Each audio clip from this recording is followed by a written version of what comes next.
(2023년 8월 17일) 이정훈입니다. 모처럼 야외로 나왔습니다. 서울 시내에 있는 한 공원인데요. 매미가 잘 울고 있습니다. 오늘의 제목은 다시 냉전 속으로입니다. 국회 정보위에서 국가정보원이 보고한 바에 따르면 쇼이구 러시아 국방장관이 북한의 전승절 정전협정 체결일 참석했었죠. 그리고 실무자들이 와서 군사회담을 했는데 북한으로부터 무기를 수입한다. 그 다음에 러시아 미사일 기술을 북한이 넘겨받는다. 그리고 북한은 한미일 정상회담 내일부터 시작되나요? 캠프 데이비드에서 열리면 ICBM을 발사할 수 있다. 뭐 이런 보고였던 것 같습니다.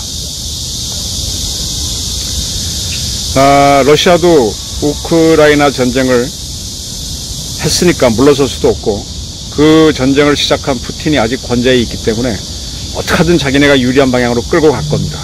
이 푸틴이 아니라 브라지네프도 아프간을 침공했다가 그가 사망을 하고 그 다음에 안드로포프, 체르넨코 실력 없는 사람들이 서기장이 됐다가 사망하고 그 다음에 고르바초프가 되면서 이 전쟁을 끝내는 수순으로 갔죠. 그렇게 해서 걸린 시간이 거의 10년 이상 걸리게 됩니다. 지금 푸틴이 전쟁을 개시하고 1년 한 반 지났고 아직 건재하고 있습니다. 52년생이니까 그래봐야 70, 그래서 70이면 굉장히 건강합니다. 이런 상태에서 우크라이나 전쟁 끝나고 났을 때 특수를 기대하는 거는 저는 사실은 좀 무리가 아닌가 이런 생각을 합니다. 전쟁은 지리하게 달아오르지는 않을지언정 지리하게 더 갈 수 있다. 서방 국가들의 경제 제재로 러시아가 전쟁 물자를 만드는 데 어려움이 있다 보니까 북한한테 기술을 주고 만들어 오고 또 그러한 북한은 그런 걸 해주면서 자기들이 필요한 게 지금 기름이 없죠. 세계 제재 때문에 없는데 그런 기름도 확보하고 그 다음에 ICBM도 더 추가적인 기술을 확보해서 더 정교하게 만드는 걸로 하겠죠. 지난번 천리마 1형 발사가 실패했으니까 우리나라 지금 누리호 이전에는 나로호였죠. 나로호는 그 이전에는 나로호 자체는 참 러시아의 앙가라 로켓을 갖고 1단으로 한 거니까 어떻게 보면 우리 누리호도 러시아 기술을 토대로 만든 걸 수가 있는데 천리마도 길게 보면은 우크라이나 기술을 갖고 한 거죠. 근데 여기에 러시아 기술이 접목되면서 천리마 일형을 더 발전시키는 그런 계기를 잡을 거라고 보입니다. 제가 드린 말씀은 이겁니다.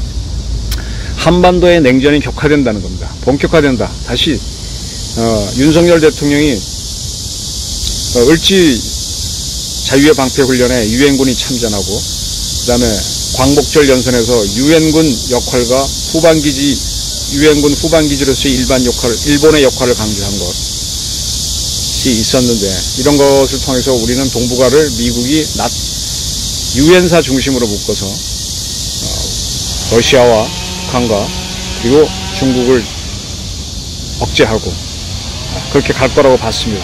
그렇게 본 반증들이 막 나오고 있는 건데 북한하고 러시아가 저렇게 군사 협력을 하게 되면 한반도의 긴장은 올라갑니다. 지금 국정원의 보고에 따르면은 북한이 국경 폐쇄를 풀고 이번에 전승절 기념 행사를 계획이었던 것 같습니다. 그러면서 이제 자동차 국경에 차가 다니기 시작한다. 열차가 다니기 시작한다. 그러니까 물자가 북한에 들어가고 있다 이겁니다. 그러면 북중로 교역이 활발해지면서 세 나라 간의 군사협력이 치열해지니까 미국은 한미일 협력체를 강화하는 이런 모양으로 가는 거죠. 이런 상태에서 뭔가 하나 타닥하면 터질 수가 있습니다. 그게 대만해에서 터질지 우리 NLL에서 터질지 우리 하늘에서 터질지는 아무도 모르죠. 어느 날 갑자기 터지는 겁니다. 그때를 대비해서 준비하는 과정에 들어가는 게 윤석열 대통령으로 보이는데 이는 임진의 날에 우리가 7년 동안 전쟁을 치렀죠. 그리고 끝나고 나서 30년이 채 되지 않아서 노르와치가 일어나면서 북쪽에서 우리를 위협하기 시작하니까 일본을 적대시하던 조선정부가 일본하고 빨리 화해관계를 맺고 여진족과의 싸움을 준비했는데 거기서 패하게 되죠. 그러면서 우리가 다시 청나라의 조공국이 되는 그런 운명이 되는데 그와 비슷하게 지금 일본하고 관계를 개선해서 북한을 대적하는 쪽으로 좀 급격히 변하고 있습니다. 이 변화는 어쩔 수 없는 것인데 윤 대통령이 아주 빠르게 감을 잡고 들어가고 있습니다. 그럼 북한은 이제 러시아와 중국의 지원을 받았으니까 어떤 도발을 할 수 있느냐, 이게 문제겠죠. ICBM을 쏠 수 있을 겁니다. 근데 그 ICBM이 미국 상공으로 날라온다면 미국이 요격을 하거나 그럴 텐데, 그냥 뭐 무인지경인 북태평양으로 날아가서 뭐 고각 발사했기 때문에 바다에 떨어진다, 그러면 이제 그걸로 끝이겠죠. 그런 경우에 한미가 할 수 있는 거는 그 요격은 하기 어려울 거고, 추가 발사할 때 발사대를 때리거나 할 수 있는데, 이렇게 되면 전쟁을 침략을 했다는 시비를 일으키니까 당장은 하기 어려울 겁니다. 그러나 여러 가지 방법으로 한번 검토는 해봐야 된다는 거고, 그 다음에 김정은 등 북한의 전략 로켓군 간부들 또는 핵미사일 과학자들을 제가 누차례 강조했었죠. 국가정보원이 나서서 우리 특전사 병력 또는 HID 병력, 이런 특수요원들을 이용해서 하나하나 제거하는 작전을, 소리 없는 작전, 그런 것도 할 수가 있죠. 그런 거는 뭐 한미연합을 해도 좋고, 그럴 필요 없이 대통령이 갖고 있는 군 통수권, 평자권만 가지고 육군과 해군의 특수전 부대를 동원해서 할 수도 있는 겁니다. 그런 것들이 하든 안 하든 점점 더 한반도는 긴장 관계로 들어갑니다. 이런 상태에서 하나 지금 한국이 해야 될 게, 제가 지난 시간에 메카시즘을 이야기했는데, 지금 윤 대통령이 우리 민주주의 체제에 민주주의를 이용해서 들어와 있는 숱한 주사파들, 특히 문재인 정권에 매우 많았죠. 그리고 지금 이재명을 옹립하는 세력들도 상당히 특이하죠. 지금 이재명 씨가 검찰에 출두하는데 거기 와서 환호를 지르고 미리 텐트를 치고 있다가 뭐 풍악을 울리는 모습, 어떻게 보면 이재명 씨도 저들이 막 해주는 바람에 할 수 없이 하는 그런 모습이지 않습니까?